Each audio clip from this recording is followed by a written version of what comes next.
dan pengangguran. Yang kedua, memahami jenis-jenis pengangguran. Yang ketiga, memahami tingkat pengangguran. Dan yang keempat, memahami cara mengatasi pengangguran.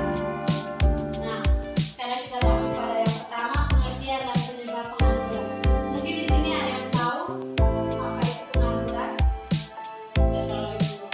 Oke, baik. Nah, di sini pengangguran itu adalah penduduk yang tidak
Oke, baik, kalau tidak ada tahu di sini ibu-ibu menjelaskannya.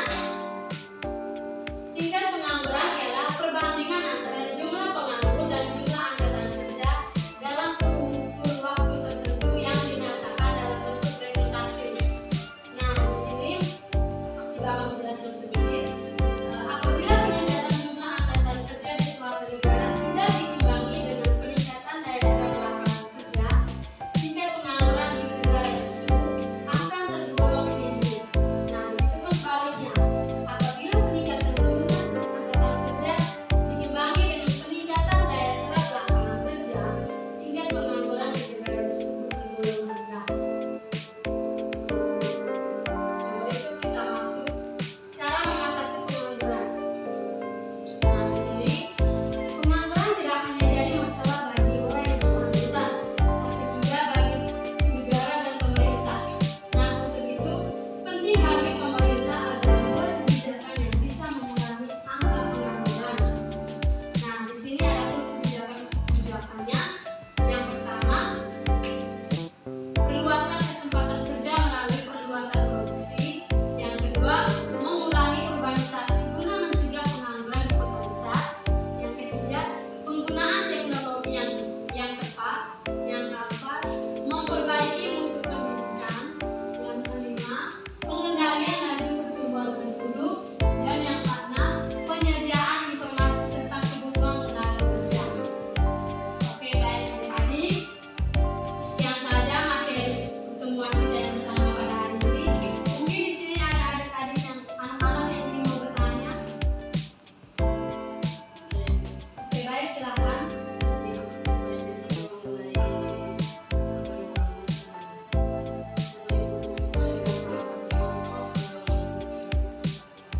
Nah, pengangguran musiman ini sama halnya seperti para petani. Nah, mereka bekerja hanya saat musim-musim tanam ataupun musim memanen.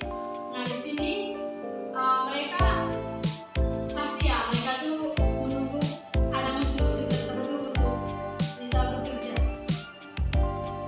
Apakah sudah paham anak-anak? Oke, baik, pertemuan sampai sini dulu pertemuan kita. Minggu depan kita masuk pada bab yang kedua, yaitu tentang pasar. Nah, sebelum mengakhiri kegiatan hari ini, ibu minta satu orang untuk menutupinya dan berdoa. Silakan. Baik.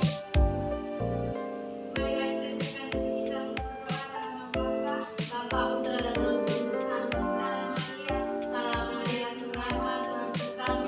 Terpujilah engkau di antara wanita, dan terpujilah buah tubuhmu Yesus. Santa Maria, berharap, doakanlah kami yang berdosa ini, sekarang dan waktu kami mati. Amin. Bapa, Putra dan Roh Kudus. Amin. Oke, baik anak-anak, sekian saja pertemuan kita hari ini. Selamat siang semua. Siang, Ibu.